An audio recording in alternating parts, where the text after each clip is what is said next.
what we're looking at here is a new fire station 272. Our headquarters is on the south portion of the building, and then as you progress towards the east, that's where our bay is for our apparatus and our living quarters above on the second and third floor. So it will be a state-of-the-art everything. We've taken a lot of consideration in the design of this for the wellness of our firefighters that are living here. We have taken priority in the cancer prevention portion. So every section off of the bay where the apparatus is in there running does have a breezeway, if you will, off of it, or a vestibule to keep that the potential carcinogens out of the living areas of the fire station. We have a decontamination area so our firefighters can get cleaned up and not drag that stuff into where they live, since it's essentially their house a third of their life. Okay, so as we make entry into the main entrance of the fire station, we come into a lobby that will always be open. Within this lobby, you'll have access to the administrative portion, and also down this hall behind me will be a secured entry for the firefighters to access their operational quarters, if you will.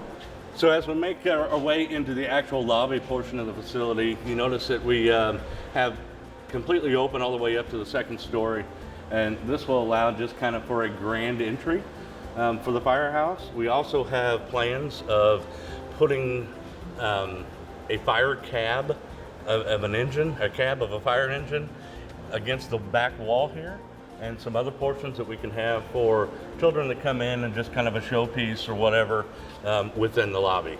Okay, so as we come off of the lobby, we're coming into the training room here. This training room will house 42 personnel. This is one thing that we have been lacking since I've been the chief here, of having an official training room. So this is going to be a great asset for the entire department to use and have a large enough area to hold bigger classes in the classroom setting. This training room will also allow us to be able to host our community CPR classes and our REACT training as we continue to build our public education program. So this area that is not complete yet is going to be our water room. It's simply for our sprinkler system and where the water service comes into the building. It will only be accessible from the outside. But as we move next to this, what's not completely framed out yet because of this is our administrative assistant office. There will be a window against this wall for personnel coming into the lobby that could gain access into the headquarters area. So as we move down the hallway, to our left, we have our large conference room. And the rooms to the right over here are simply IT and electrical mechanical rooms. Moving further into the headquarters portion, we have our 6 offices. So we'll have division chief offices here, chief's office, 2 deputy chief's office, another division chief office, and a small conference room.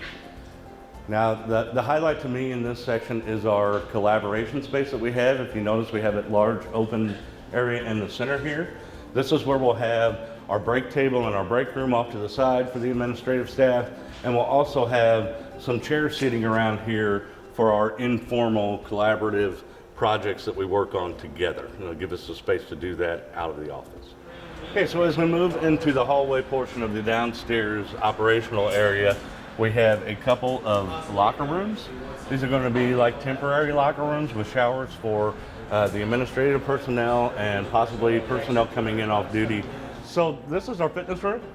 Our fitness room will have access to a courtyard in the back that will allow our personnel to do outdoor workouts and some of the CrossFit style fitness routines that we do for the fire service. So this is the courtyard area. This is where we'll be able to come out of the fitness room and access either grass areas or concrete areas for CrossFit style or just outdoor workouts in general. So this is our watch room. This will simply have countertop desk around and workstations with computers for our personnel to do reports, online computer-based trainings and such. So this is moving into our apparatus bay area. We have 2 complete drive-through bays, and we also have 1 short bay. This short bay will serve as our battalion bay, where our battalion chief's vehicle will sit. And then we will be housing ladder 272, our new tower ladder, along with ambulance 272 here as well. Okay, so this area is our decontamination area. This will be a place where we can come in and have personnel change out of their dirty, contaminated clothing if necessary, and keep it separate from the living space. So there'll be just kind of a changing locker area here, along with the shower and restroom facility in the back of the room. Okay, so this is our workshop area. This will be an area that comes out of our courtyard area in the back, where we can pull in small vehicles for maintenance if necessary. Also, it could house any lawn equipment, tools, air compressor, things like that we use on a daily basis to keep ourselves operational. This room is our gear laundry room. It will house our special washer, our extractor that we utilize to wash our fire gear, and we'll also have our gear dryer in it as well. So this is definitely important for the cancer prevention measures that we utilize for our wellness. It's definitely a trend in the fire service to make sure we are keeping the best care possible of our gear, washing it after every exposure, so we do not continue to expose our personnel to contaminants. So this is our gear storage room. Right now it seems to be storing shower stalls, but this will be open and we'll have gear racks all along every wall you see in here, along with gear racks in the middle, and this is simply where all our firefighting personnel store their gear. So this room is our SCBA room. It will house our compressor and also our fill station to refill air bottles and do maintenance on our air packs. So this is our stair tower. This is going to serve two functions. One, gain access to the living quarters above. It will also be the area in which our fire pole is at for our personnel to come down from the living quarters, and will also serve as training. It's going to have metal staircases all the way up to the top, to the living floor, and then even one step above with access out the top of the tower that we can utilize for hose training, rope training, anything in general, even EMS training of traversing patients up and down stairs as necessary. And then we will have an open area here to this side that will be open all the way up to the top, so we can perform rope rescue training, and we can also use it as a hose drying tower. This secondary level of the firehouse will house our officers. So this room here will be a shared office. This wall is just a temporary wall in the middle, but this will be all open. This is for our shift lieutenants and captains. This section is actually going to be our battalion chief quarters. The battalion chief will have their own office area.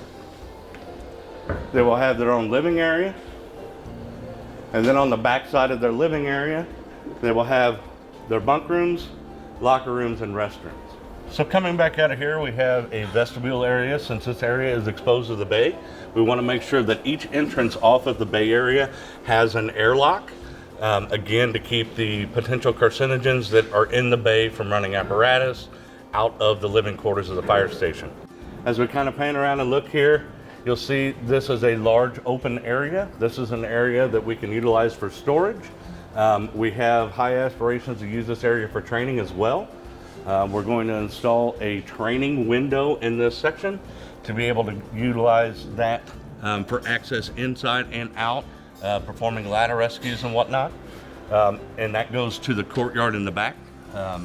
We also have two areas for our EMS supply storage and our quartermaster storage.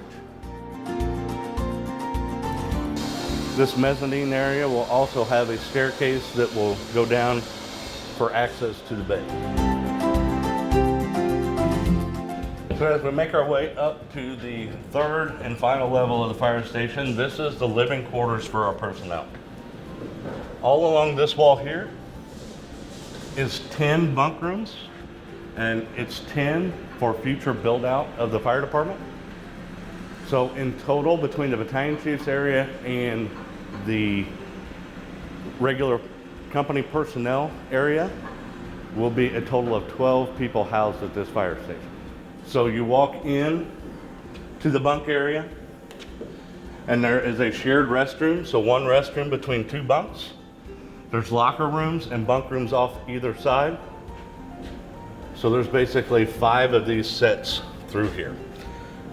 The current trend, again with wellness in our firefighting personnel, is to help prevent sleep deprivation. This area and the entire firehouse will be outfitted with the state-of-the-art alerting system to where our personnel will be able to program their bunk room for what apparatus they are on. So if only the ambulance gets called, only the 2 personnel sleeping in their quarters will be alerted. So in other words, everybody else remains asleep and they're not woke up. Study after study has proven that firefighters waking up constantly, especially to loud bells and everything else, is not healthy for our personnel. So one of the things we wanted to make sure is that we were on the up and up with our wellness and doing separate dormitories rather than one large bunk room. So what we have here is our upstairs laundry room. It'll have 2 sets, washers and dryer, and some cabinetry in here for our personnel to keep up on their uniforms. So as we go down this hall at the end of the bunks off of this side, this will be where we will have a vestibule that will open up out to our stairwells and our stair tower. And this will have a platform and the pole will be located off of that. So off to my left here, there is just a storage area.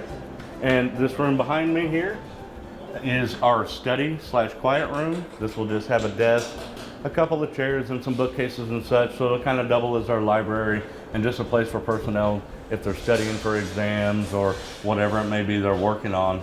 We'll have a place to pull up a computer and a chair and get to work. So this room we're looking at here is simply the TV room. This will be the TV room that'll house enough seating for the personnel here to be able to wind down of an evening as they're living here 24 hours a day. After business hours, just like anyone will go home and maybe sit down and watch some TV, that's what we do here. So the center section here is bookended on either end by a restroom. We have storage, and the next 4 are pantries. So the 4th pantry serves as our shared pantry. This will house the different commissary items that our firefighters purchase out of their own pocket and utilize as a group. And then each shift or each family we have, A, B, and C shift, will have their own pantry with their refrigerators and such in here. Back behind here is the dining area. This will be where the table will sit.